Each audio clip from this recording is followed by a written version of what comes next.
গড়িয়ার মাটিতে সঙ্গরি মসজিদ কর্তৃক আয়োজিত এটি তৃতীয় বার্ষিক সেমিনার। এই ধরনের আনুষ্ঠানিকতা এবং এই ধরনের আয়োজন, এটাকে টিকিয়ে রাখা, বাঁচিয়ে রাখা আমাদের প্রত্যেকের কর্তব্য। কারণ মাল্টিকালচারাল সোসাইটিতে, যে সোসাইটিতে বিভিন্ন ধর্মের, বিভিন্ন বর্ণের, বিভিন্ন দেশের মানুষ বসবাস করে, এরকম জায়গায় মুসলিম আইডেন্টিটি, নিজেদের যে সংস্কৃতি, নিজেদের যে পরিচয়, এটাকে যদি হারিয়ে যাওয়ার হাত থেকে রক্ষা করতে হয়, আত্মপরিচয়কে যদি ধরে রাখতে হয়, তাহলে সেক্ষেত্রে এই ধরনের আয়োজনের কোনো বিকল্প নেই। সময়ত ভাইরা, আমরা এই মাল্টিকালচারাল সোসাইটিতে আমাদের ঈমানকে, আমাদের আত্মপরিচয়কে টিকিয়ে রাখবার প্রয়োজনে যে আমলগুলো করতে পারি বা যে কাজগুলো আমাদের করা উচিত, তার মধ্যে থেকে 1 নম্বর হলো আমাদের ঈমানকে মজবুত করা।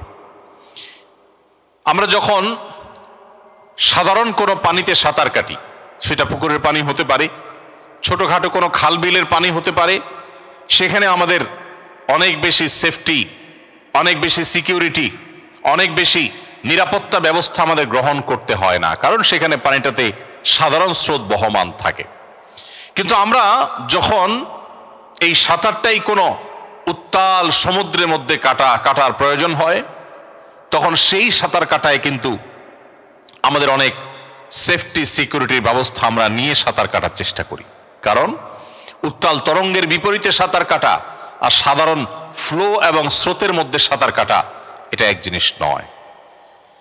ঠিক একইভাবে আমরা যখন কোনো মুসলিম প্রধান সোসাইটিতে থাকি, যেখানে আশেপাশে সবাই মুসলমান, যেখানে এনভায়রনমেন্ট এবং পরিবেশ পুরাটাই হলো ঈমানের জন্য, ইসলামের জন্য অনুকূল, সেই রকম পরিবেশে যখন আমরা বসবাস করি, তখন আমাদের যতটা ঈমানদার হতে হয়, যখন আমরা একটু ভালো উপার্জনের জন্য, একটু ভালো থাকবার প্রয়োজনে যখন এমন কোনো দেশে, এমন কোনো জায়গায় চলে যাই যেখানে ইসলাম এবং ঈমানের জন্য পরিবেশটা পুরোপুরি অনুকূল না, চতুর্দিকে সবাই শুধু মুসলিম নয়, অন্য পরিচয়ের বহু মানুষের মধ্যে যখন আমি প্রবেশ করি, তখন সেখানে নিজের ঈমানকে, নিজের পরিচয়কে টিকিয়ে রাখবার প্রয়োজনে আমাদেরকে আলাদা পরিশ্রম করতে হয়, আলাদা সেফটি বেল্ট ধারণ করতে হয়, আলাদা সিকিউরিটি আমাদেরকে রাখতে হয়।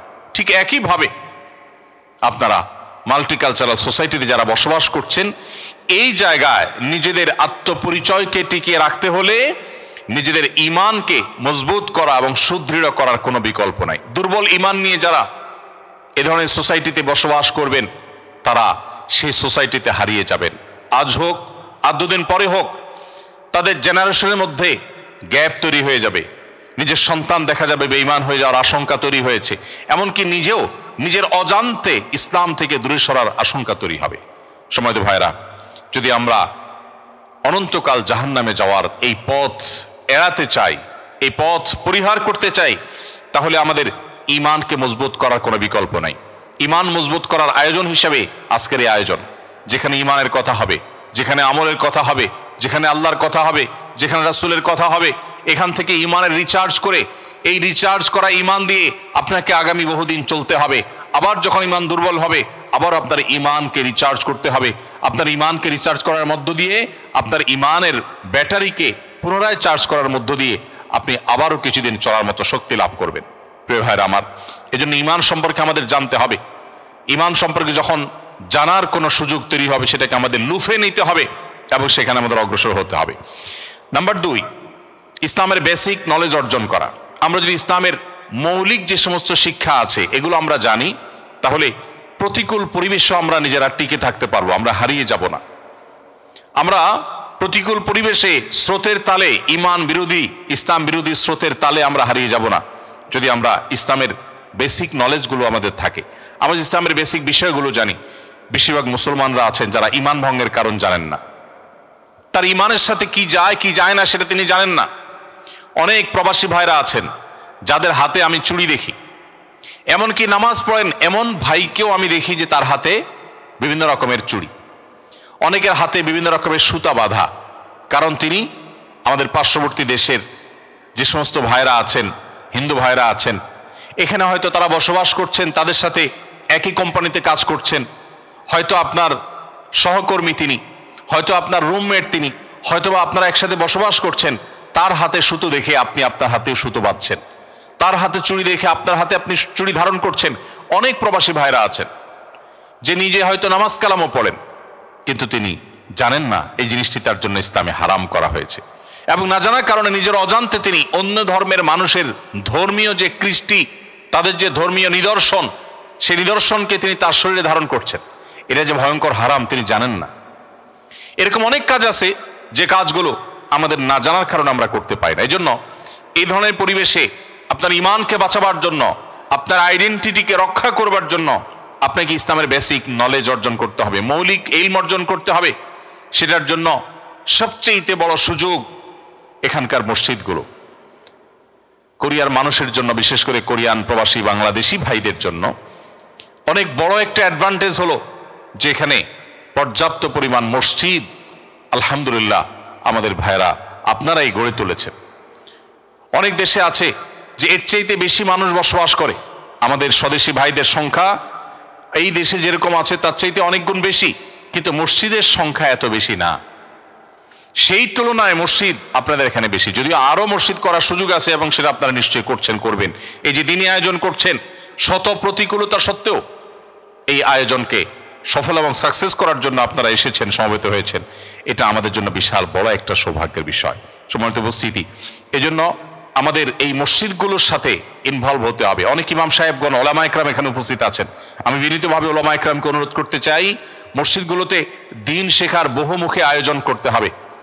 কখনো অফলাইনে, কখনো অনলাইনে, কখনো বিভিন্ন শীট বা বই পুস্তক দেওয়ার মাধ্যমে, এমনকি মসজিদ থেকে আমাদের বাংলাদেশি কমিউনিটির ভাইরা যেখানে বেশি লোক থাকেন সেখানে গিয়ে হলেও, তাদের কাছে যেও হলেও সপ্তাহে মাসে দিন শেখার আয়োজন করতে হবে, যেন তারা বিশুদ্ধভাবে কোরআন তেলাওয়াত করতে পারেন, যাতে কোরআন তারা বুঝে পড়তে পারেন, যাতে তারা নবী সাল্লাল্লাহু আলাইহি ওয়াসাল্লামের হাদিস সম্পর্কে ধারণা পান, ইসলামের মৌলিক নলেজ সম্পর্কে যেন তারা ওয়াকিফাল হতে পারেন। সেজন্য নানাবিধ উদ্যোগ ইমাম সাহেবরা নিতে হবে।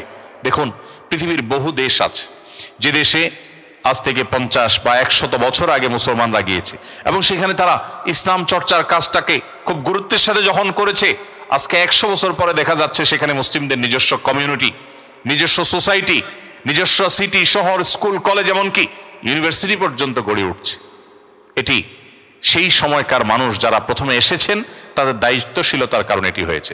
আজকে আপনারা যারা এই দেশে বসবাস করছেন, আজ থেকে 50-100 বছর পরের কোরিয়ার কথা চিন্তা করুন, যখন হয়তো আপনার স্বদেশী আরো হাজারো লাখো মানুষ এসে ভরে যাবে।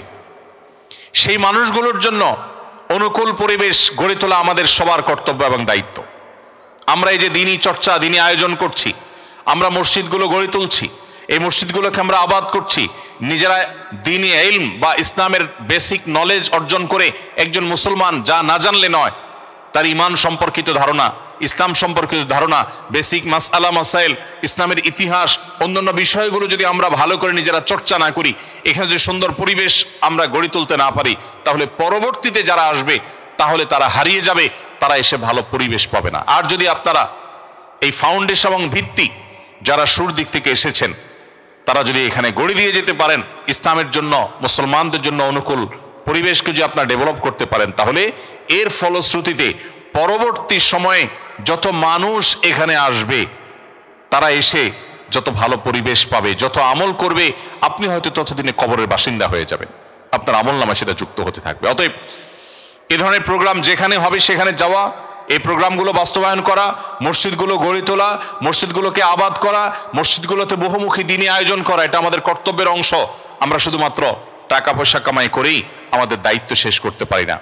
আমরা আমাদের টাকা পয়সা কামাইয়ের পাশাপাশি ইমানের এই যে নার্সিং, ইমানের এই যে চর্চা, ইমানের এই যে আলোচনা, এটা আমাদেরকে বাড়াতে হবে। আমি গত বছরের আগের বছর আপনাদের এই সিওলে এই সংগরি মসজিদের আয়োজনে এসেছিলাম। আমার পরিষ্কার মনে আছে যে সেখানে আমি রাস্তায় যখন যাচ্ছিলাম, একজন শিখ, ইন্ডিয়ার একজন শিখ ধর্মাবলম্বী, তিনি ডালায় করে কিছু খাবার, কিছু ফল ফ্রুটের কিছু ছোট ছোট প্লেট সাজিয়েছেন, পাশাপাশি তার শিখ ধর্ম সম্পর্কে যেন ধারণা পেতে পারে মানুষ, সেজন্য ছোট ছোট লিফলেট সাথে নিয়ে তিনি রাস্তার পাশ দিয়ে যাচ্ছেন আর ডিস্ট্রিবিউশন করছেন। আমি নিজের চোখে দেখেছি এই দৃশ্য, এবং এটি দেখার পর আমার মনে হলো যে আমার স্বদেশী ভাইরা যারা বিভিন্ন রকমের অপসংস্কৃতির মধ্যে হারিয়ে যান, খেলাধুলার মধ্যে ডুবে থাকেন, যারা গান বাজনা ইত্যাদির মধ্যে নিমজ্জিত হয়ে থাকেন, যারা এখানে এসে কিছু উপার্জন করবার সুযোগ আল্লাহ তাআলা দিয়েছেন, সেই টাকা পেয়ে নিজের মুসলিম পরিচয়কে পর্যন্ত ভুলে যান, নিজের দায়িত্বটুকু পর্যন্ত ভুলে যান, তাদের এই সমস্ত দৃশ্যগুলো দেখে দায়িত্ববোধ জাগ্রত হওয়া উচিত। প্রিয় ভাইয়ের আমার, আমরা যদি সবাই জাগ্রত হই, আমরা যদি সবাই মডেল মুসলমান হতে পারি, আমরা যদি আদর্শ মুসলমান হিসাবে নিজেদেরকে গড়ে তুলতে পারি, তাহলে আমি যেটি বলছিলাম যে এই মাটিতে আমাদের পরবর্তীতে যে সমস্ত আমাদের দেশ থেকে বা অন্য দেশ থেকে মুসলিমরা আসবেন, তারা একটা অনুকূল পরিবেশ পাবেন, একটা ভালো ফাউন্ডেশনের উপরে দাঁড়ানো ইসলামের সোসাইটিকে তারা দেখতে পাবেন, তারা তাদের পরিচয়কে বাঁচিয়ে রাখতে পারেন। আপনার জান্নাতে যাওয়ার জন্য এর চাইতে সহজ, এর চাইতে শর্টকাট কোনো সংক্ষিপ্ত কোনো রাস্তা আর হতে পারে না। আল্লাহ তাআলা আমাদেরকে সেই তৌফিক দান করুন। তাহলে এখানে আমাদের মুসলিম পরিচয়কে ধারণ করে রাখার জন্য আমাদেরকে দ্বীনের জ্ঞান অর্জন করতে হবে, ইসলামের নলেজ অর্জন করতে হবে। ইসলামের নলেজ অর্জন করার জন্য এই ধরনের অনুষ্ঠানে আসা যথেষ্ট না। এই ধরনের অনুষ্ঠানে এসে আপনি ইসলামের বেসিক নলেজ অর্জন করতে পারবেন না। এখানে এসে আপনি মোটিভেশন নিতে পারেন, এখানে এসে আপনি মানসিক প্রস্তুতি নিতে পারেন, এখানে এসে আপনি উৎসাহিত হতে পারেন, এখানে এসে আপনি অনুপ্রাণিত হতে পারেন, এখানে এসে এটার প্রয়োজনীয়তা উপলব্ধি করতে পারেন। কিন্তু আপনাকে ইসলামের বেসিক নলেজ অর্জন করবার জন্য অনলাইনে আজকাল অনেক কোর্স চালু হয়েছে, যেখান থেকে আপনি কোরআনটা শুদ্ধ করে তেলাওয়াত করা শিখতে পারেন। অনেক কোর্স আছে যার মধ্য দিয়ে আপনি কোরআনিক অ্যারাবিকটা জানতে পারেন, কাস্টমাইজ কোরআনিক অ্যারাবিক, আরবি ভাষার একটা কাস্টমাইজ ভার্সন শুধুমাত্র কোরআন বোঝার জন্য আপনি অনেক কোর্স পাবেন। অফলাইনে মসজিদগুলোতে ইমাম সাহেবরা, আমি জানি এখানকার প্রত্যেকটা মসজিদ, যে কয়টা মসজিদে আমি গিয়েছি, ইমাম সাহেবদের সাথে পরিচয় আছে, তারা প্রত্যেকে দাওয়াতি মানসিকতা লালন করেন, তারা প্রত্যেকে দাওয়াতি মানসিকতা ধারণ করেন। তাদের প্রত্যেককে আমি দাওয়ার কাজের ব্যাপারে ব্যাপক আলোকিত এবং আকুল তাদেরকে আমি দেখেছি। এই যে এই সুসুকের বন্ধে যে যতগুলা ইসলামিক আয়োজন হবে, হোক সংখ্যায় কম, কিন্তু অনেকগুলো আয়োজন যখন হবে, এই প্রত্যেকটা আয়োজনই মূলত আমাদের প্রবাসী বাংলাদেশি ভাইদের ঈমানকে নার্স করার জন্য, ঈমানকে চর্চা করার জন্য, পরিচর্যা করার জন্য বিশাল বড় ভূমিকা রাখবে। অতএব এগুলোকে আমাদের কাজে লাগাতে হবে। নাম্বার 3, সর্বোচ্চ গুরুত্বের সাথে সালাত আদায় করতে হবে, নামাজ আদায় করতে হবে। আমাদের এখানে অনেক ভাই হয়তো থাকতে পারেন যারা নামাজ সেভাবে গুরুত্ব দিয়ে আদায় করেন না। প্রিয় ভাইরা আমার, এই পরিবেশে, এই জায়গায় যেখানে নামাজ পড়ার অনুকূল পরিবেশ নাই, সুযোগ নাই, অনেকে হয়তো অনেক কোম্পানিতে জব করেন, যে কোম্পানিতে হয়তো নামাজের ছুটি, নামাজের জায়গা পান না, জুমার দিন ডিউটি থাকে, এমন জায়গায় থাকেন যেখানে জুমার নামাজ আদায় করার সুযোগ থাকে না। একজন মুসলমান কোনো অবস্থাতে তিনি নামাজ ত্যাগ করতে পারেন না। নামাজ ত্যাগের বিনিময়ে যদি তাকে মিলিয়ন মিলিয়ন ডলারও তাকে স্যালারি দেয়া হয় মাসে, তিনি কখনো সেই চাকরি, সেই জবের অফারকে তিনি অ্যাকসেপ্ট করতে পারেন না। কারণ আমার যদি মুসলমানিত্বই না থাকে, আমার যদি জান্নাতে যাওয়ার পথটা চিরতরে রুদ্ধই হয়ে যায়, আমার যদি জাহান্নামে যাওয়াটা নিশ্চিত হয়ে যায়, তাহলে সেই জব যত লোভনীয় হোক, যত বড় অফারের জব হোক, সেটা কখনো আমি অ্যাপ্রিসিয়েট করতে পারি না। এই জন্য ভাইরা আমার, প্রবাস জীবনে, বিশেষ করে মাল্টিকালচারাল সোসাইটিতে যারা নিজের ঈমান আমলকে বাঁচাতে চান, তাদের জন্য সবচেয়ে প্রধান কর্মসূচি হলো 5 ওয়াক্ত নামাজকে সর্বোচ্চ গুরুত্বের সাথে আদায় করা। যেই কোনো পরিস্থিতিতেই হোক আপনাকে নামাজ আদায় করতে হবে। প্রিয় ভাইরা আমার, আমরা সেই রাসূলের উম্মত, যে রাসূল সাল্লাল্লাহু আলাইহি সাল্লাম জীবনের শেষ মুহূর্তে অত্যন্ত কষ্ট করে, যখন মাত্র 20-25 গজ দূরে নিজের বাসা থেকে মসজিদ, এতটুকু দূরে গিয়ে নামাজ আদায় করার মতো শক্তিও ছিল না, তখন আমাদের প্রিয় নবী সাল্লাল্লাহু আলাইহি সাল্লাম একদিকে হামজা রাদিয়াল্লাহু তাআলা আনহু, আরেকদিকে আলী রাদিয়াল্লাহু তাআলা আনহুর কাঁধে দুটি হাত রেখে, দুইজন সাহাবী, আলী রাদিয়াল্লাহু তাআলা আনহু এবং আরেকজন সম্ভবত আব্বাস রাদিয়াল্লাহু তাআলা আনহু, দুজনের কাঁধে দুটি হাত রেখে পুরো শরীরের ভার তাদের উপর ছেড়ে দিয়ে, তারপরে পাওকে মাটিতে টানতে টানতে টেনে হেঁচড়ে নিয়ে তারপর তিনি জামাতের সাথে নামাজ আদায় করেছেন। তারপর নামাজ তরক করেননি। ভাইরা আমার, নামাজকে যদি আপনি সেভ করেন, যত যাই হোক আমি নামাজ ছাড়বো না, এই প্রতিজ্ঞা যদি আপনি করেন, আল্লাহ তাআলা আপনার ঈমানকে, আপনার ইসলামকে অটোমেটিক সেভ করবেন ইনশাআল্লাহ। এজন্য ভাই, আপনি জব করছেন, চাকরি করছেন, আপনার পেশাবের জন্য, আপনার ওয়াশরুমে যাওয়ার জন্য যে সময়টা আপনি পাবেন, ওই সময়টা থেকে বাঁচিয়ে হলেও আপনি অন্তত ফরজ নামাজগুলো আপনাকে পড়ে ফেলতে হবে। 3 জন ভাই যদি কোথাও থাকেন, একজন ইমামতি করে জুমার নামাজটা 5-7 মিনিটের মধ্যে হলেও আপনাকে পড়ে ফেলতে হবে। এবং জুমার নামাজের ইমামতি এমন কোনো জটিল বিষয় না যেটা আমরা পারবো না। আপনি 2-3 বার সুবহানাল্লাহ আলহামদুলিল্লাহ যদি দাঁড়িয়ে বলেন, দুরূদ শরীফ একবার পড়েন, আলহামদুলিল্লাহ সূরাটাও যদি পড়েন, তাতে আপনার খুতবা হয়ে যাবে। এরপর আপনি নিজের নামাজের মতো করে 2 রাকাত নামাজ পড়ান। 3 জন মানুষ মুসল্লি যদি পান, তাহলে আপনি তাদের 4র্থতম ব্যক্তি। আপনাদের মধ্যে যে কোনো একজন ইমামতি করে আপনারা জুমার নামাজ আদায় করতে হবে। কর্তৃপক্ষের কাছ থেকে ছুটে নিয়ে যে সপ্তাহে 10টা মিনিট আমাদেরকে দিবে, সেটি আপনাদের আদায় করে নিতে হবে। প্রয়োজনে ওভারটাইম করে, অতিরিক্ত জব করে হলো আপনার নামাজের নিশ্চয়তা আপনাকে করতে হবে। আমি জানি অনেক ভাইরা আছেন যারা এখানে ওয়াজ শুনতে এসেছেন, অথচ ডিউটি থাকাকালীন সময় নামাজ পড়তে পারেন না। অনেক ভাইরা বলেন, ভাই সারাদিন নামাজ পড়তে পারি না, তবে আমি নামাজ ছাড়ি না, আমি বাসায় গিয়ে জোহর, আসর, মাগরিব সব একসাথে আদায় করি। এটা নামাজের নামে তামাশা। নবী করিম সাল্লাল্লাহু আলাইহি সাল্লাম পরিষ্কারভাবে আমাদের জন্য নির্দেশ দিয়েছেন যে ইমানদার নামাজ আমাদের আদায় করতে হবে।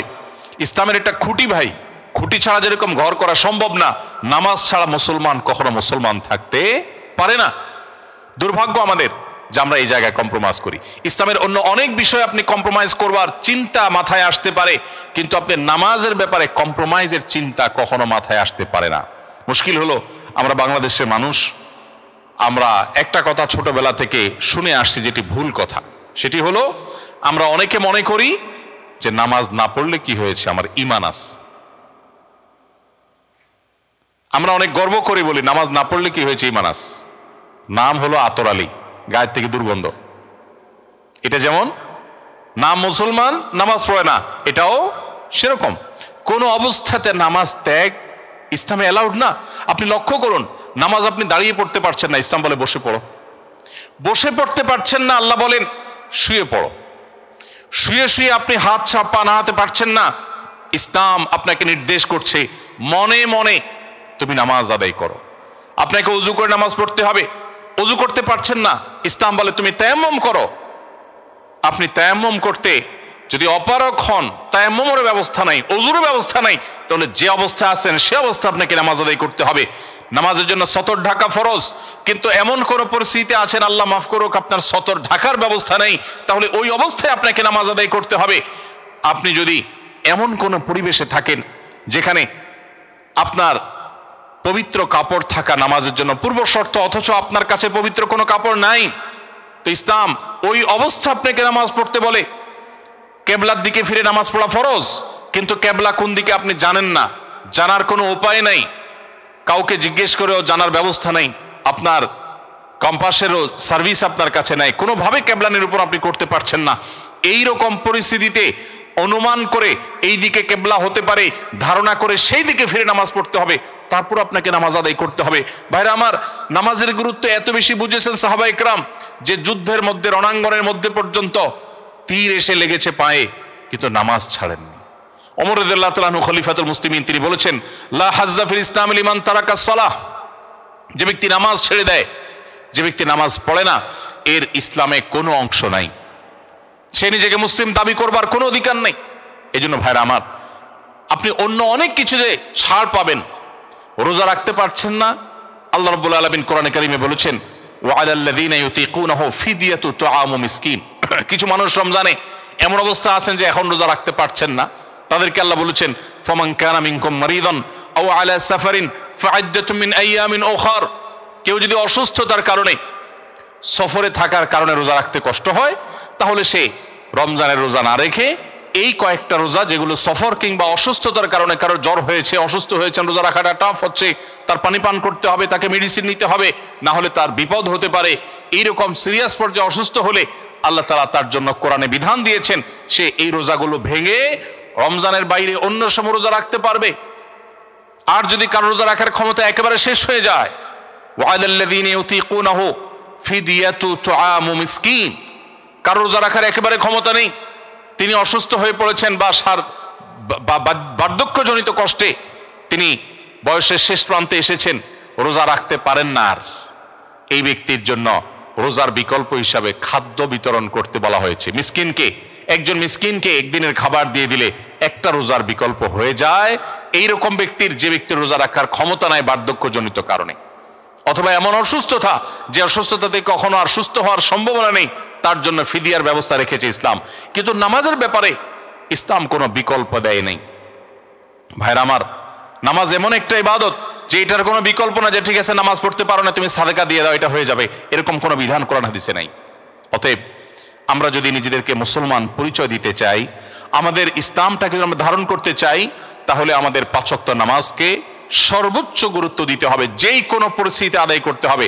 অনেক সময় হীনমন্যতা কাজ করে যে আমার এখানে কেউ মুসলমান না, আমি একা মুসলমান, একা নামাজ পড়লে সবাই তাকায় থাকবে, নামাজের কোনো আলাদা জায়গা নেই, তো তাকায় থাকবে। তাতে আমার যদি একটু হেজিটেশন হয়, আমি যদি একটু অস্বস্তিতে পড়ি, আমি যদি একটু লজ্জাস্কর পরিস্থিতিতে পড়ি, তারপরেও সেটাকে আমার মেনে নেওয়াটা আমার ইমানের দাবি। আমি জান্নাতটা আল্লাহর কাছে কোন মুখে চাইবো? অনন্তকালের সুখের ঠিকানা জান্নাত যে চাইবো, সেখানে তো আমাকে কিছু স্যাক্রিফাইস করতে হবে। এই স্যাক্রিফাইসের বিনিময় আল্লাহর কাছে আমি জান্নাত চাইতে পারি। প্রিয় ভাইরা আমার, আমি আবারও বলছি, একটা সময় আমাদের স্বদেশে বাংলাদেশিদের সংখ্যা কোরিয়ার মাটিতে ইনশাআল্লাহ এখন যে সংখ্যা আছে এর চাইতে হয়তো বহু গুণ বেড়ে যাবে, অনেক গুণ হয়তো বেড়ে যাবে। পরবর্তীতে যারা আসবে তাদের ঈমান, তাদের মুসলিম পরিচয়, এটা টিকে থাকাটা অনেকখানি নির্ভর করে আপনাদের দায়িত্বশীল আচরণের মধ্য দিয়ে। আপনারা যদি এখানে আনন্দ ফুর্তিতে শুধু হারিয়ে যান, শুধুমাত্র বিনোদন এবং নিজেদের হাসি খুশির মধ্যেই শুধুমাত্র নিমজ্জিত হয়ে যান, এবং ইসলামী সোসাইটি ডেভেলপ করার জন্য, ইসলামিক কালচারকে ডেভেলপ করার জন্য যদি আপনারা ত্যাগ না করেন, স্যাক্রিফাইস না করেন, তাহলে সেই প্রজন্ম কিন্তু হারিয়ে যাবে, এবং তার জন্য আল্লাহর কাছে আপনাদেরকে দায়ী হতে হবে। কিয়ামতের ময়দানে জিজ্ঞাসার মুখোমুখি হতে হবে যে তুমি একটু ভালো থাকবার জন্য এখানে এসেছো, কিন্তু এখানে এসে তোমার এবং তোমার পরবর্তীতে আসা মানুষগুলোর ঈমান আমলকে রক্ষা করবার জন্য সেরকম মজবুত দুর্গ গড়ে তুলো নাই। আল্লাহর কাছে এই জবাবদিহিতা থেকে মুক্তির জন্য রেহাই পেতে হলে আমাদেরকে 5 ওয়াক্ত নামাজকে সর্বাপেক্ষা গুরুত্ব দিয়ে আদায় করতে হবে। চেষ্টা করবো তো সবাই ইনশাআল্লাহ। কোনো অজুহাতে, কোনো কারণে, কোনো ওজরে আপনি নামাজ ত্যাগ করতে পারেন না। আল্লাহ রাব্বুল আলামিন আমাদেরকে 5 ওয়াক্ত সালাতকে এরকম গুরুত্বের সাথে আদায় করার তৌফিক দান করুন। সম্মানিত ভাইরা, 4 নম্বর, এরকম মাল্টিকালচারাল সোসাইটিতে নিজেদের ঈমান আমলকে রক্ষা করবার জন্য নিয়মিত কোরআনে কারীমের সংস্পর্শে থাকা, এবং সেই সাথে সকাল সন্ধ্যায় নবী করিম সাল্লাল্লাহু আলাইহি ওয়াসাল্লামের যে জিকিরগুলো আছে সেগুলোকে আদায় করা, এটার কোনো বিকল্প নেই। আমরা জানি যেখানে অনেক বেশি কুফরি হয়, অনেক বেশি শিরক হয়, আল্লাহর প্রতি ঈমানের চর্চাটা কম হয়, যে জায়গায় অনেক বেশি ইবাদত বন্দেগী হয় না, বেশিরভাগ মানুষ যেখানে আল্লাহর অস্তিত্বকে অস্বীকার করে কিংবা আল্লাহর সঙ্গে শিরকে লিপ্ত, এরকম পরিবেশে, এরকম সোসাইটিতে, এরকম জায়গায় মানুষ স্পিরিচুয়ালি দুর্বল হয়ে পড়ে, আধ্যাত্মিকভাবে দুর্বল হয়ে পড়ে, নিজের অজান্তে তার ঈমান আস্তে আস্তে দুর্বল হয় এবং উইক হয়ে পড়ে। সেই দুর্বলতা কাটাবার জন্য এই 4 নম্বর অপশনে আমরা 2টি পরামর্শ দিচ্ছি। নাম্বার 1, কোরআনে কারীম নিয়মিত তেলাওয়াত করা। নাম্বার 2, সকাল সন্ধ্যায় নবী করিম সাল্লাল্লাহু আলাইহি ওয়াসাল্লামের বাতানো জিকিরগুলো আদায় করা। এতে যেটা হবে, শয়তান আপনাকে, যেখানে অনেক বেশি হয়তো শয়তানের জন্য অনুকূল পরিবেশ, শয়তান মানুষকে বিভ্রান্ত করতে পারে, প্ররোচিত করতে পারে, আপনাকে শয়তান ক্ষতিগ্রস্ত করতে পারবেন, আপনি সেফ থাকবেন। কোরআন হলো রক্ষা কবচ।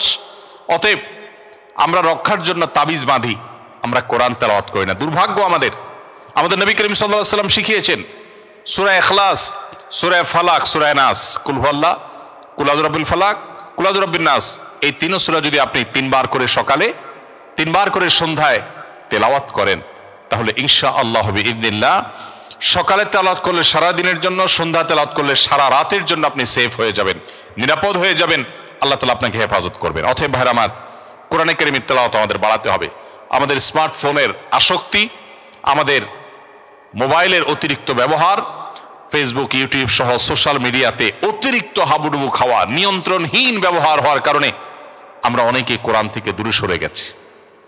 কোরআনে কারীম কিন্তু কিয়ামতের ময়দানে আল্লাহর কাছে ফরিয়াদ করবে। রাসূল আকরাম সাল্লাল্লাহু আলাইহি ওয়াসাল্লাম আল্লাহর কাছে বিচার দিবেন। ওয়াকাল রাসূল ইয়া রাব্বি ইন্না কওমি ইত্তাখাযু হাযাল কুরআনা মাহজুরা। কিয়ামতের দিন রাসূল বলবেন, হে আল্লাহ, হে আমার রব, আমার এই জাতি, এই মুসলিম নামধারী মানুষগুলো তারা কোরআনকে পরিত্যাগ করেছে, কোরআনকে পরিহার করেছে। অনেকে আছেন এখানে শেষ কবে কোরআনটা হাতে নিয়ে একটু তেলাওয়াত করেছেন বলতে পারবেন না। অনেকে এখানে আছেন শেষ কবে একটু আল্লাহর কালামটা সুন্দর করে মোহাব্বতের সাথে আদায় করেছেন, তেলাওয়াত করেছেন আপনি জানেন না। আপনার মা অনেক কষ্ট করে কোরআন শিখিয়েছেন, বাবা শিখিয়েছেন, মক্তবে শিখিয়েছেন, আপনি আল্লাহর কালামকে ভুলে গেছেন। আপনি সোশ্যাল মিডিয়াতে ফেসবুকে ঘন্টা সময় দিচ্ছেন, যেখান থেকে আপনার 2 পয়সার কোনো দুনিয়ার লাভ আসে না, আখিরাতের লাভ তো আসার প্রশ্নই ওঠে না। সেখানে আপনি ঘন্টায় ঘন্টা আপনি ব্যয় করছেন, অথচ কোরআনকে আপনি ভুলে গেছেন। প্রিয় ভাইরা আমার, এখানে প্রবাসেও আপনারা মসজিদে অথবা যেখানে কয়েকজন ভাইরা থাকেন, কয়েকজন মিলে আপনারা গ্রুপ করে কোরআন শেখার আয়োজন করতে পারেন। আগে থেকে কোরআন জানা আছে, তাহলে সেই কোরআনটা তেলাওয়াত করার অভ্যাস গড়ে তুলতে পারেন। কোরআন আমাদেরকে হেফাজত করবে আল্লাহ তাআলার ইচ্ছায়, আল্লাহ তাআলার অনুগ্রহে। নবী করিম সাল্লাল্লাহু আলাইহি সাল্লাম বলেছেন, ইন্নাল্লাহা ইয়ারফাউ বিহাযাল কিতাবি আকওয়ামা ওয়া ইয়াদাউ বিহি আখারিন। এই কোরআন সেই মহাগ্রন্থ যেটার মধ্য দিয়ে আল্লাহ তাআলা বহু জাতির মর্যাদাকে আকাশে তুলবেন, আবার এই কোরআনের প্রতি দায়িত্বহীন আচরণ করবার কারণে বহু জাতিকে আল্লাহ তাআলা ধ্বংসের অতল তলে হারিয়ে দিবেন। আজকে মুসলিম বিশ্বের যে দুরবস্থা, পৃথিবীর চতুর্পাশে তাকালে দেখে আমরা উম্মার আর্তনাদ শোনা যায়, উম্মার জুলুম এবং নির্যাতনে নিষ্পেষিত হওয়ার আওয়াজ আমরা শুনতে পাই। উম্মা নানা দিক থেকে পিছিয়ে পড়েছে।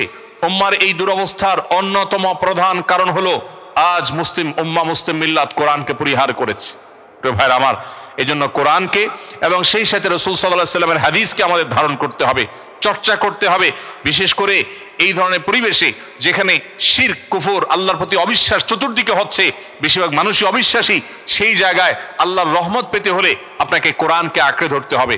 এটা আপনাকে ওই পরিবেশের ক্ষতি থেকে রক্ষা করতে সাহায্য করবে ইনশাআল্লাহ তাআলা। তাহলে 4 নম্বর হলো কোরআনের তেলাওয়াত এবং সকাল সন্ধ্যার দোয়া জিকির এগুলো করা। 5 নম্বর হলো দিনদার মুসলিম সোসাইটি সার্কেল, এটা মেনটেন করা। এই যে আমরা এখানে এসেছি, এখানে আমরা যারা এসেছি তারা কেন এসেছি? দিনই একটা আয়োজনের মধ্য দিয়ে নিজের ঈমান আমলকে নিরাপদ করতে এসেছি। আমার ঈমানের চাষ করতে এসেছি, আমলের চাষ করতে এসেছি। আমলের গোড়ায়, আমলের গাছে আমি একটু পানি দিতে এসেছি, যাতে আরো কিছুদিন এখান থেকে মোটিভেশন নিয়ে আমি বেঁচে থাকতে পারি। তো এইভাবে আপনারা যেখানে যারা বসবাস করেন, সেখানে যে মসজিদ আছে, সেই মসজিদকে কেন্দ্র করে আপনাদের সোসাইটি গড়ে উঠতে পারে, সেটাকে কেন্দ্র করে আপনাদের সার্কেল গড়ে উঠতে পারে। আপনার বন্ধু বান্ধব হবে ওই সার্কেলের যারা 5 ওয়াক্ত নামাজ পড়ে, যারা মসজিদে যায় নিয়মিত, যারা এখানে বিভিন্ন রকমের দাওয়া সংগঠনের সাথে জড়িত। এরকম কাজের সাথে আপনি যত বেশি ইনভলভ হবেন, তত বেশি আপনার ঈমান আমল সেফ থাকবে, নিরাপদে থাকবে। এজন্য এখানে আমাদের নিজেদেরকে বাঁচাতে হলে, আমাদের ইসলামের ঈমানের যে পরিচয় সেটাকে রক্ষা করতে হলে আমাদেরকে এই বিষয়টাকে বিশেষভাবে গুরুত্ব আরোপ করতে হবে। অর্থাৎ আমরা সবসময় মুসলিম সোসাইটি, দ্বীনি সার্কেল এটা মেনটেন করে চলবো। আল্লাহ আমাদের সবাইকে তৌফিক দান করুন। মসজিদগুলো এক একটা নেয়ামত ভাইয়ের আমার, মসজিদগুলো এক একটা দুর্গ। দুনিয়াতে যেরকম বিভিন্ন দেশের এমবাসি থাকে, আখিরাতের এমবাসি বলতে পারেন মসজিদগুলোতে। এমবাসিতে যেরকম আমরা আমাদের পাসপোর্ট নবায়ন করি, আমাদের মসজিদে গিয়ে আমাদের ঈমানকে আমরা নবায়ন করবার সুযোগ পাই, ঈমানকে আমরা রিনিউ করার সুযোগ পাই, ঈমানকে শক্তিশালী করবার সুযোগ পাই। অতএব সেই সুযোগটা আমাদের ধারণ করতে হবে, সেই সুযোগটা আমাদেরকে গ্রহণ করতে হবে। রব্বে কারীম আমাদের সবাইকে সে তৌফিক দান করুন। ভাইরা আমার, তাহলে 5 নম্বর এই পয়েন্টটা বিশেষ করে আমরা যেখানে থাকবো আমাদের বন্ধু সার্কেল গড়ে উঠবে ঈমানদারদেরকে নিয়ে, আমলদার মানুষদেরকে নিয়ে, নামাজি মানুষদেরকে নিয়ে। বোনরা যারা এখানে আছেন, বসবাস করছেন, আপনার বাচ্চা কাচ্চা যেন ঈমান আমলের সাথে থাকে। সেজন্য যেই ফ্যামিলিতে বাচ্চা কাচ্চা তারা ভালো ইসলাম চর্চা করে, তাদের মুসলিম আইডেন্টিটিকে যারা ধরে রাখতে পেরেছেন, তাদের সাথে আপনার উঠা বসা হতে পারে। ফ্যামিলিগত বন্ধুত্ব, ফ্যামিলিগত আয়োজন সবকিছু তাদেরকে ঘিরে হবে, তাহলে ইনশাআল্লাহ আপনার সন্তান এবং আপনি সেফ থাকতে পারবেন। নাম্বার 6, প্রবাস জীবনে আমাদেরকে দাওয়াতি কাজের সাথে জড়িত থাকতে হবে, ইসলাম প্রচারের কাজের সাথে জড়িত থাকতে হবে। একটা হলো আমি আসলাম, কোরআন হাদিসের কথা শুনে চলে গেলাম, নিজে আমল করলাম, এটা একটা জিনিস। আরেকটা অধ্যায় হলো যে আপনি মানুষকে নামাজের প্রতি আহ্বান করবেন, আপনি মানুষকে দ্বীনি আয়োজনে নিয়ে আসবেন, আপনি মানুষকে মসজিদে নিয়ে যাবেন, আপনি মানুষকে নামাজ পড়তে উদ্বুদ্ধ করবেন। আপনি আপনার সহকর্মীকে বলবেন, চল, মুসলমান হিসেবে নামাজ পড়া ফরজ করেছেন আল্লাহ, চল নামাজ পড়ি। আপনি কোরআনের হাদিসের যে আয়াতগুলো জানবেন সেগুলো অন্যকে শেখাবেন, এটা আমাদের কর্তব্যের অংশ, এটা আমাদের পার্ট অফ ডিউটি। একজন মুসলমান যখন দাওয়াতের কাজ করে আল্লাহ তাআলা তাকে অটোমেটিক সেভ করেন। এ বিষয়কে বোঝার জন্য আমি একটা উদাহরণ দিয়ে থাকি। আমাদের দেশে বিভিন্ন সময় নির্বাচন হয়, স্থানীয় বিভিন্ন নির্বাচন, জাতীয় বিভিন্ন ইলেকশন হয়ে থাকে। এই সকল ইলেকশনে মানুষ দুই ভাগে বিভক্ত হয়। কিছু মানুষ তো থাকেন ক্যান্ডিডেট, যারা ক্যান্ডিডেট থাকে এই ক্যান্ডিডেটদের প্রচারক বা তাদের ক্যাম্পাস করে যারা, এই ক্যাম্পাসার থাকে কিছু লোক যে বিভিন্ন প্রার্থীদের এজেন্ট, আর কিছু লোক থাকে সাধারণ ভোটার। মূলত দুই ভাগে ভাগ হয় সাধারণ মানুষ। কিছু মানুষ নিজে ভোটার, যে কাউকে তিনি ভোট দিতে পারেন চাইলে, আর কিছু মানুষ থাকে তিনি শুধু ভোটার না, তিনি ভোটারের আরেকটু এক ধাপ আগে, অর্থাৎ তিনি কোনো একজন প্রার্থীর প্রচারক। তিনি নিজে ভোট দিবেন শুধু তা না, তার প্রার্থীর পক্ষে অন্যদের কাছ থেকে ভোট নিয়ে আসবে। এখন আমার প্রশ্ন হলো, কোনো একজন প্রার্থী, তার প্রচারকেরা, তার যারা ক্যাম্পাসার আছে, তার যারা এজেন্ট আছে, এরা তো সবার কাছে কাছে যাবে, ভাই আমার নেতার চরিত্র ফুলের মতো পবিত্র, অতএব আমার নেতাকে ভোটটা দিবেন, সবার কাছে কাছে যাবে না সে ক্যাম্পাসার? কিন্তু সে কখনো ভুলেও তার প্রার্থীর যে এগেনিস্টে যে প্রার্থী আছে, তার বিপরীতে যে প্রার্থী আছে, বিরোধী প্রার্থী যে আছে, ওই প্রার্থীর যে ক্যাম্পাস করে তার কাছে সে কখনো ভোট চাইতে যাবে না। যাবে? যখন একটা দলের ক্যাম্পাস করে সে সাধারণ ভোটারের কাছে যাবে, সাধারণ ভোটারের কাছে সব দলের লোকেরাই যাবে ভোটের জন্য। কিন্তু যখন কেউ কোনো দলের বা কোনো একজন প্রার্থীর এজেন্ট হয়ে যায়, ওই এজেন্টের কাছে অন্য আরেকজন এজেন্ট এসে বলে না, ভাই তুমি আমার দলের নেতাকে, আমার প্রার্থীকে ভোট দিও। কেন চায় না? কারণ সে জানে এই লোক নিজেই সে তার প্রার্থীর হয়ে ক্যাম্পাস করে বেড়াচ্ছে, সে আমার নেতাকে ভোট দিবে কি দুঃখে, ভুলেও তার কাছে যায় না। ঠিক একইভাবে যদি কেউ আল্লাহর পথে মানুষকে আহ্বান করে, মসজিদের দিকে মানুষকে আহ্বান করে, এখানে অনেকগুলো দাওয়াতি সংগঠন আছে, দাওয়াত তাবলীগের কাজ আছে, এখানে আরো বিভিন্ন আপনার দাওয়াতি সংগঠন আছে। আমাদের আশেপাশে প্রত্যেকটা মসজিদের ভাইরা, ওয়াসং বলেন, আনসান বলেন, আমি যে কয়টা মসজিদের নাম জানি, প্রত্যেকটা মসজিদে দাওয়াতি কাজ হয়, সংগঠন ভিত্তিক দাওয়াতি কাজ হয়, ইসলাম প্রচারের কাজ হয়।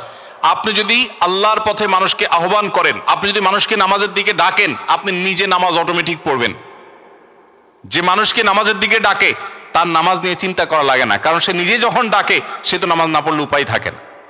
ঠিক একইভাবে আপনি যদি প্রতিকূল পরিবেশে এই মাটিতে ইসলাম প্রচারক হন, দায়ী হন, মানুষকে আল্লাহর পথে ডাকেন, মসজিদে থাকেন, ইমাম সাহেবের কাজে হেল্প করেন, মসজিদের কাজে আগায় থাকেন, আপনার নিজের ঈমান আমল সেফ হবে। কারণ শয়তান আপনাকে দাওয়াত দিতে সেরকম উৎসাহ বোধ করবে না, কারণ আপনি নিজেই আল্লাহর দিকে ডাকছেন। আপনাকে সে ডাকবে কোত্থেকে? যে কারোর দিকে ডাকছে না, খালি মাথায় বা খালি চিন্তা নিয়ে বসে আছে, এই ব্যক্তিকে শয়তান যতটা প্ররোচিত করতে পারবে, আল্লাহর পথে যারা দাওয়াতের কাজ করে, দাওয়া ইলাল্লাহর কাজ করে, দায়ী যারা হয়, তাদেরকে শয়তান এত সহজে অ্যাটাক করতে পারে না। এই জন্য এই প্রতিকূল পরিবেশে, মাল্টিকালচারাল সোসাইটিতে ঈমান আমলকে বাঁচাবার জন্য আপনার দায়ী ইলাল্লাহ হওয়ার কোনো বিকল্প নাই। বাইরে আমার, দায়ী হওয়ার জন্য, ইসলাম প্রচারক হওয়ার জন্য কোনো স্কলার হতে হবে, আলেম হতে হবে, মাদ্রাসা ব্যাকগ্রাউন্ডের হতে হবে, এরকম কোনো শর্ত কোরআন হাদিসের কোথাও দেওয়া হয়নি। আপনি একজন সাধারণ মানুষ, আপনি দায়ী হতে পারেন। আমার বোনরা যারা আছেন, আপনারা দাওয়াতের কাজ করতে পারেন। অনেক বোনরা আছেন যারা শুধুমাত্র ঘরে থেকে, তারা ঘরের ঘরোয়া কাজকর্ম করে, এর ফাঁকে ফাঁকে তারা যে পরিমাণ দাওয়াতি কাজ করছেন, শত শত হাজার হাজার মানুষের ইসলামে আসার কারণ তারা হচ্ছেন। অতএব আপনারা চাইলেই সেই পথে আগাতে পারেন। এটার জন্য আপনার নিজেকে ইসলামকে ভালো করে জানতে হবে, একটু সময় দিতে হবে, এবং এই জাতীয় দাওয়াত সার্কেল, দাওয়াতি সংগঠন, যেটা যার সাথে ভালো লাগে সেটার সাথে আপনি ইনভলভ হয়ে যাবেন। আপনি দেখবেন আপনার ঈমান আমলকে আল্লাহ তাআলা কিভাবে হেফাজত করছে। বাইরে আমার, ঠিক একইভাবে 7 নম্বর এবং সর্বশেষ যে কাজটি আমাদের করতে হবে তা হলো আল্লাহর কাছে চোখের পানি ফেলে কায় মনোবাক্যে দোয়া করতে হবে, কাঁদতে হবে, হে আল্লাহ, আপনি প্রতিকূল পরিবেশে আমার ঈমানকে হেফাজত করুন, আমার আমলকে হেফাজত করুন, আমার আইডেন্টিটি, আমার আত্মপরিচয়কে হেফাজত করুন। এই দোয়া রব্বে কারীমের কাছে করা ছাড়া আমরা নিজেদের ঈমান আমলকে রক্ষা করতে পারবো না। কারণ আমরা জানি এই ধরনের পরিবেশে, বিশেষ করে যেখানে ঈমান আমল রক্ষা করাটা নানা কারণে চ্যালেঞ্জিং, এ ধরনের পরিবেশে ঈমান আমলকে রক্ষা করার জন্য আল্লাহ তাআলার কাছে দোয়া করতে হবে। রব্বানা লা তুযিগ কুলুবানা বা'দা ইয হাদাইতানা ওয়া হাব লানা মিন লাদুনকা রাহমাহ ইন্নাকা আনতাল ওয়াহ্হাব। হে আল্লাহ, আপনি আমাদের ঈমানকে, আপনি আমাদের আইডেন্টিটিকে, আপনি আমাদের আত্মপরিচয়কে এটাকে রক্ষা করুন। এই দোয়া রব্বে করিমের কাছে করতে হবে। নবী করিম সাল্লাল্লাহু আলাইহি সাল্লাম তিনি দোয়া করতেন, দোয়া শিক্ষা দিয়েছেন। শেষ যুগ যখন চতুর্পাশে ফিতনা, চতুর্পাশে ঈমান হরণ করবার জন্য হাজারটা আয়োজন, আপনি যেটাকে আপনার উন্নয়নের মাধ্যম মনে করছেন সেটা আপনার ঈমান হরণ করার একটা উপায় হতে পারে। এইরকম পরিবেশের মধ্যে যদি আমাদের ঈমান আমলকে বাঁচাতে হয় তাহলে আল্লাহর কাছে চোখের পানি ফেলে দোয়া করতে হবে, আল্লাহ আমি একটু ভালো থাকার জন্য এসেছি, আমার ফ্যামিলির মুখে একটু হাসি ফোটাবার জন্য এখানে এসেছি। আল্লাহ আমি আমার দেশের অর্থনীতির চাকাকে সচল করবার জন্য একটু ভূমিকা রাখছি। আমি দুনিয়াতে একটু সামান্য সীমিত সময় 50, 60, 70 বছরের এই জীবনটাকে সুখী করবার জন্য এসেছি। এটা করতে এসে যেন আমার অনন্তকাল দুঃখের পথে যেতে না হয়, তুমি আমাকে হেফাজত করো। আল্লাহ রাব্বুল আলামিনের কাছে দোয়ার মাধ্যমে নিজেদেরকে আমরা যতটা হেফাজত করতে পারবো, এর চাইতে বেশি নিজেকে হেফাজত করার আর কোনো সহজ উপায় নেই। সবচাইতে সহজ উপায় হলো নিজের ঈমান আমলকে হেফাজত করার জন্য এইভাবে আল্লাহর কাছে দোয়া করা। আল্লাহ তাআলা আমাদের সবাইকে আমাদের ঈমান আমলকে হেফাজত করার তৌফিক দান করুন। সবাই চেষ্টা করবো তো ইনশাআল্লাহ। ঈমান আমলের চর্চা, ঈমান আমলের চেষ্টা, দাওয়াতি কাজ, এগুলো আমাদেরকে করতে হবে। আমি আবারও এক নজরে এই 7টি পয়েন্ট আপনাদের সঙ্গে শেয়ার করতে চাই, যে পয়েন্টগুলোর মধ্য দিয়ে আমরা আমাদের মুসলিম আইডেন্টিটিকে এই মাল্টিকালচারাল সোসাইটিতে বিভিন্ন দেশ, বিভিন্ন ভাষার, বিভিন্ন ধর্মের মানুষের মধ্যে থেকে আমরা যেন অন্যদের তালে তালে গা ভাসিয়ে হারিয়ে না যেতে হয়, সেজন্য আমরা যে কাজগুলো করতে পারি, প্রথমত আমাদের ঈমানকে মজবুত করতে হবে, ঈমানকে স্ট্রং করতে হবে। স্ট্রং ঈমান নষ্ট হয় না। আমরা মা চাচিদেরকে চুলোয় রান্না করতে দেখেছি অনেকে, যারা গ্রামে বড় হয়েছেন। 10 বছর 20 বছর মাটির চুলো যখন রান্না হয়, সেই রান্না করা মাটির চুলার ভেতর ইটের মতো লালচে কালার হয়ে যায়। কিন্তু এই মাটি দেখতে ইটের কালার হলে কি হবে, এই মাটি যদি পানিতে ফেলা হয় সাধারণ মাটির মতো গলে শেষ হয়ে যায়। এর বিপরীতে ইটের ভাটার যে ইট, সে ইট নির্দিষ্ট সময় নির্দিষ্ট প্রক্রিয়ার মাধ্যমে সেটাকে যখন আগুনে পোড়ানো হয়, ভাটার আগুনে পোড়ানো হয়, তখন সেটা শুধুমাত্র ইটের কালারই আসে না, শক্ত এরকম হয় যে এই ইট যদি মাটিতে পানিতে ফেলে দেওয়া হয় 100 বছর থাকলে সে ইট পানিতে গলে যায় না। ঠিক একইভাবে মুসলমানের রং বা কালার আসা এটা এক জিনিস, আর স্ট্রং মুসলমান হওয়া আরেক জিনিস। আমরা অনেকেই আছি মুসলমানের ঘরে জন্ম নিয়েছি, মুসলমানের সন্তান হিসাবে, মুসলিম হিসাবে এক ধরনের আইডেন্টিটি, এক ধরনের কার্যক্রম আমার মধ্যে আছে। আমি জুমার নামাজ পড়ি, মাথা টুপি দেই, মাঝে মধ্যে পাঞ্জাবি পড়ি, মাঝে মধ্যে আল্লাহ বিল্লাহ করি, কিন্তু আমি এমন মুসলমান যে প্রতিকূল পরিবেশে গেলে আমি হারিয়ে যাই, আমি শেষ হয়ে যাই। এইরকম অনেক মুসলমান আমাদের আছেন। অথচ আমরা যদি চাই আমাদের ঈমানটাকে যদি আমরা মজবুত করি, ওই যে ইটের মতো করে ফেলতে পারি, সেটা হয় এই যে মসজিদ ভিত্তিক কার্যক্রমে দ্বীনি সার্কেলে ইনভলভ হয়ে ঈমান সম্পর্কে ইলম এবং নলেজ অর্জন করে। ইমাম সাহেবরা এখানে বিভিন্ন কোর্স করেন, আমি জানি কোরআন শিক্ষার কোর্স আছে, আরবি ভাষা শেখার কোর্স আছে, এবং ইসলাম শেখার জন্য বিভিন্ন রকমের হালাকা, বিভিন্ন রকম আয়োজন হয়, আমি জানি 2 দিন 3 দিন ব্যাপী রাত্রি যাপন হয় বিভিন্ন মসজিদে, আমি জানি বিভিন্ন প্রোগ্রাম হয়। এগুলোর মধ্য দিয়ে ঈমানকে যদি আপনি মজবুত করতে পারেন তাহলে সেই ঈমান হবে ইটের মতো। যত প্রতিকূল পরিবেশে যান, আশপাশের লোক যতই অন্য ধর্মের হোক, অন্য বিশ্বাসের হোক, তারা যতই শিরকে লিপ্ত থাকুক, আপনি সেফ থাকবেন ইনশাআল্লাহ। এজন্য ঈমানকে মজবুত করা। নাম্বার 2, ইসলামের বেসিক নলেজ অর্জন করা, ইসলাম সম্পর্কে জানা। ইসলাম শুধুমাত্র পরিচয়ের জিনিস না যে আমি মুসলমান, মুসলমানের সন্তান, এটুকুর মধ্য দিয়ে ইসলাম পরিপূর্ণ হয় না। ইসলামকে পরিপূর্ণ করার জন্য আমাদেরকে যেটি করতে হবে তা হলো আমাদের ইসলাম সম্পর্কে জানতে হবে, ঈমান সম্পর্কে জানতে হবে। এটার জন্য এখানে অনলাইনে অফলাইনে যে সমস্ত কোর্স আছে সেগুলো আপনারা করবেন, এবং বিভিন্ন বই পুস্তক আছে সেই বই পুস্তকগুলো আপনারা পড়তে পারেন, যাতে করে ইসলাম সম্পর্কে জানাটা সহজ হয়। 3 নম্বর হলো যেই কোনো পরিস্থিতিতে নামাজ আদায় করা। 5 ওয়াক্ত নামাজকে জীবনের সবচেয়ে গুরুত্বপূর্ণ বিষয় হিসাবে স্থির করা এবং ধার্য করা। কোন অবস্থাতে নামাজকে দুর্বল না করা বা নামাজ না ছাড়া। 4 নম্বর হলো নিয়মিত কোরআনে কারীমের তেলাওয়াত। প্রতিদিন 10 মিনিট হলো তেলাওয়াত করবেন, 5 মিনিট হলো তেলাওয়াত করবেন, একটু আওয়াজ করে করবেন, যতটুকু আওয়াজ নিজে শুনতে পান। আশপাশের লোকের ডিস্টার্ব না হয়, সেভাবে যদি আপনি কোরআনে কারিমের তেলাওয়াত করেন, এটা আপনার ঈমানকে হেফাজত করবে। ভালো হয় কোরআনের অর্থ সহকারে বুঝে অনুবাদ কোরআনের কোনো কপি তেলাওয়াত করলেন এবং অর্থ সহকারে বুঝলেন। দিনে 5টা আয়াত হোক, 10টা আয়াত হোক, 5 মিনিট হোক, 10 মিনিট হোক, আপনাকে কোরআনকে সময় দিতে হবে। এরপরে সকাল সন্ধ্যার দোয়া জিকিরগুলো আদায় করতে হবে। 5 নম্বর হলো দিনদার মুসলিম সোসাইটি যারা খুব সিরিয়াস। আপনার বন্ধুদের মধ্যে কিছু লোক আছে যারা হালাল হারাম মেনটেন করে, যারা পর্দা মেনটেন করে, যারা চোখকে গুনাহ থেকে বাঁচাবার জন্য সংগ্রাম করে, যাদের কাছে বহু লোভ থাকলেও কোনোভাবে তারা হারামের দিকে পা বাড়ায় না। এই মানুষগুলোকে খুঁজে খুঁজে আপনি বন্ধুরূপে গ্রহণ করতে হবে। আল্লাহ বলেছেন, ইয়া আইয়ুহাল্লাযীনা আমানুত্তাকুল্লাহ ওয়া কুনু মা'আস সাদিকিন, হে ঈমানদাররা তোমরা মুত্তাকি হও, তাকওয়া অবলম্বন করো এবং সত্যবাদীদের সাথে থাকো, ঈমানদারদের সাথে থাকো। তাহলে ঈমানদারদের সাথে থাকার জন্য আল্লাহ নির্দেশ করেছেন। এর মাধ্যমে কি হবে? আপনার বন্ধু যখন নামাজি লোক হবে, বেনামাজি লোকের সাথে আপনি চলবেন না। যে জুয়া, যে ক্যাসিনোর সাথে জড়িত, যে হারামের সাথে জড়িত, আপনি তাকে বন্ধুরূপে গ্রহণ করবেন না, বরং তার থেকে দূরে থাকবেন।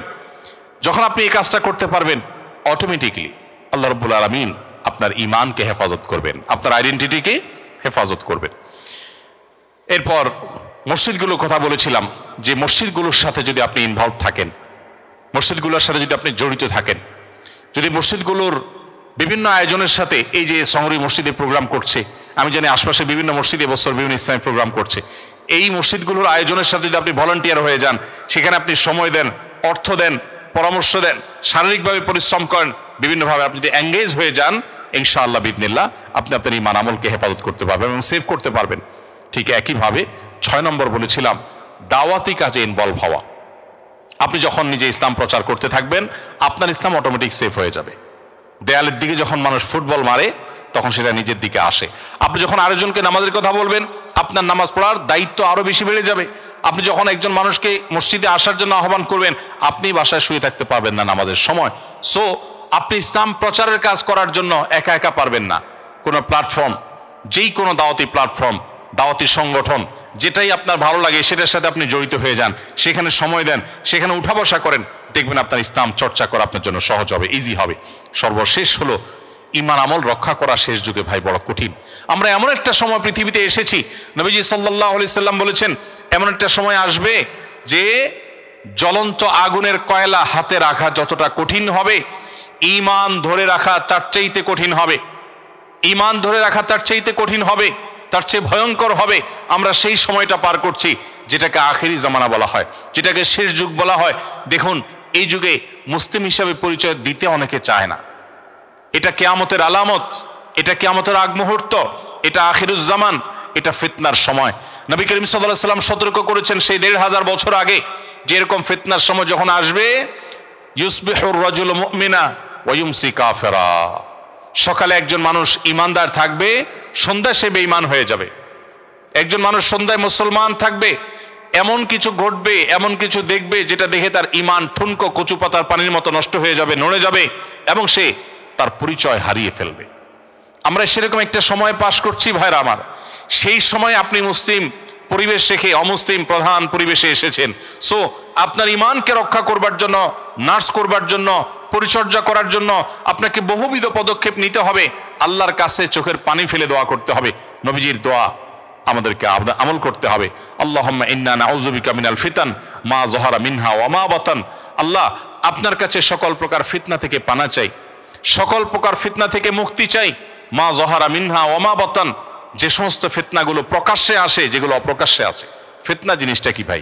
ফিতনা হলো ধোঁয়াশা, ফিতনা হলো বিভ্রান্তি, ফিতনা হলো সেই বিভ্রান্তি যেটার মধ্যে আমরা হারিয়ে যেতে পারি। আমরা যেটাকে মনে করেছি পানি, সেটা আসলে মরিচিকা হতে পারে। আমরা যেটাকে মনে করতেছি সুখের মাধ্যম, সেটা আমাদের ধ্বংসের কারণ হতে পারে। এটাকে বলা হয় ফিতনা। আখেরি জামানাতে এই ফিতনা পরিচিত হবে কত বেশি। নবীজি বলেছেন যে আকাশ থেকে বৃষ্টির ফোঁটা যেরকম পতিত হয়, ফিতনা এইরকম ছেয়ে যাবে কাওয়া কায়েল মাতর। তিনি বলেছেন যে রাতের অন্ধকার যেরকম রাতকে ছেয়ে ফেলে, সবকিছুকে ছেয়ে ফেলে, অন্ধকার যেরকম ঘরে বাহিরে সব জায়গায়, সন্ধ্যা হলে রাত হলে অন্ধকার হয়ে যায়, ঠিক একইভাবে কিয়ামতের আগে শেষ যুগে ফিতনা সব দিকে ছেয়ে যাবে। মুসলমানের সন্তান ঈমান হারা হয়ে যাবে সামান্য একটু পয়সা কড়ির জন্য। নিজের সন্তানকে একটু ভালো কেরিয়ার গড়ার নাম দিয়ে তাকে এমন শিক্ষা প্রতিষ্ঠানে দিবে যেখান থেকে তার মুসলিম আইডেন্টিটি নষ্ট হয়ে যেতে পারে। তো এরকম ফিতনার সময় নিজেদের ঈমান আমলকে বাঁচাবার জন্য আল্লাহর কাছে দোয়ার কোনো বিকল্প নাই। আল্লাহুম্মা ইন্না নাউযু বিকা মিনাল ফিতানি মা যাহারা মিনহা ওয়া মা বাতান। আল্লাহ রাব্বুল আলামিন আমাদেরকে এই যে 7টা আমল, এই 7 আমলের মধ্য দিয়ে, 7টি কর্মসূচির মধ্য দিয়ে আমাদের ঈমান আমলকে প্রতিকূল পরিবেশে আমাদেরকে রক্ষা করার তৌফিক দান করুন। সবাই চেষ্টা করবো তো ইনশাআল্লাহ। প্রিয় ভাইরা আমার, আজকের এই পুরো আয়োজন সার্থক হবে, সফল হবে যদি আমরা এখান থেকে এই পয়েন্টগুলোকে আমল করবার নিয়ত করে উঠে যাই। এগুলোকে যদি আমরা মানার উদ্দেশ্যে যাই, এগুলোতে নোট করি, অন্যদের কাছে পৌঁছে দেই এবং নিজেদের ঈমানকে রক্ষা করার জন্য যদি উদ্যোগী হই, আশা করা যায় আমাদের এই আশা, আমাদের এই বসা, আমাদের এখানে সময় দেওয়া, এই পুরো আয়োজনটা সার্থক হবে। আল্লাহ বলেন আমাদের সবাইকে সেই তৌফিক দান করুন। হাজার হাজার লক্ষ লক্ষ মানুষের সমাবেশ অসফল হতে পারে, মাত্র 200-500 মানুষের সমাবেশ সফল হতে পারে। উদ্দেশ্য যখন হবে নেক এবং এখান থেকে সংশোধন করবার মানসিকতা যখন হবে ভালো, তখন ইনশাআল্লাহ আমাদের এই আশা বসাটাই হবে সার্থকতা। আল্লাহ আমাদের সবাইকে আশাকে বসাকে পরিপূর্ণরূপে কবুল এবং মঞ্জুর করুন।